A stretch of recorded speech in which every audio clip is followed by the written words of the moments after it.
I was completely against the Shyanne Sellers cut.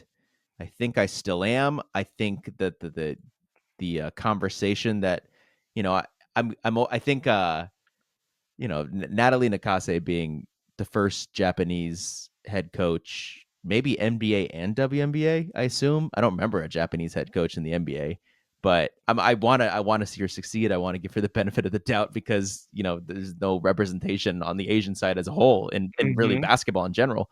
And especially, since we're Japanese, I want to see her do well. But I was interested on like the conversation around the Cheyenne thing where she was just like, I got to pick the best 12. There was nothing wrong with her knee. Um, I forgot the exact quote, but it was just very much like, okay, you just didn't like her. You just didn't really like think she fit at all. And my question is, if it wasn't the knee, and I can't imagine Sellers showed you much more than, what she put on tape in college, yet you drafted her knowing what she was capable of. And if it had nothing to do with injury, like I can't imagine she played worse than what she's showed for 4 years, or maybe much better than what she showed for 4 years. I just don't understand cutting her before a preseason game. Mm-hmm. I think I still stand there. I wonder, I don't even want to put this out into the ether, but I've thought about it. We've seen some coaches like Natalie Nakase, not in terms of the very short basketball player who had to play against the odds and had to be really tough, and how that plays into their coaching and roster selection, right? You remember JJ's coach from like when he was in like Oh yeah. seventh grade, that guy. I already forgot his name.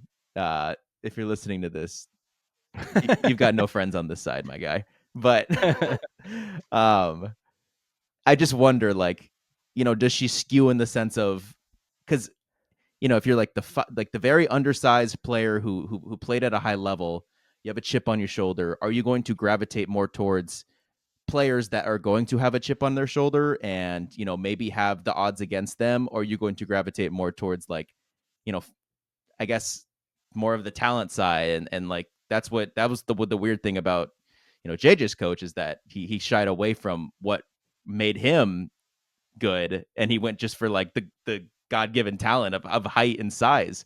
And I don't know where Nakase is yet, but I feel like Sellers, yeah, she had the size, but I've listened to Sellers talk before, and she was like, yeah, I played with a chip on my shoulder. Like I was a top 15 recruit, but I didn't make the McDonald's All-American team, which is a 24 player best in the high school like circuit. Like I don't know if you've seen it's called the Hoop Girls Top 100. I think it's ESPN's Top 100 of high school rankings, and Cheyenne I think was top 18 when she was coming into college, and then she didn't make the McDonald's team, which is the best 24. And it's like, how did she not make? But she has that chip on her shoulder as well. I don't know. I'm very confused still about um the decision, and I've gotten in slight Reddit arguments with it. I just lean on the side of like, you're an expansion team. I know you want to set a culture and an identity, but this was real talent here. That and keep in mind that she got cut, she got waived, and then she got claimed. Mm-hmm. Like, By how many Atlanta. players do you see NBA or WNBA not get through waivers? I never see it. This might be the first time I've actually ever seen someone get claimed. So we can stay on this. I'll talk about the broadcast in a little bit. I'm with you. I don't have a problem with the coaching staff determining that she was maybe not going to make the team. My problem is not at least playing her through the first preseason game. Now, maybe that was in her deal. Maybe in signing her, the agent was like, "Hey, if she's not going to make your final 12, let us know early so we can try and latch on to a different team." Like that could be something, right? That there may have been a deal like that.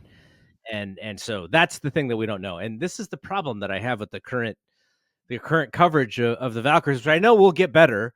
The Warriors are still playing, but if this happened in the NBA, if you had a top, 15 pick and just get cut before the preseason started, there would be questions as to why. Like, what's the reason? What's the story? And we haven't really heard too much. I feel like there is a story that we will learn about at some point.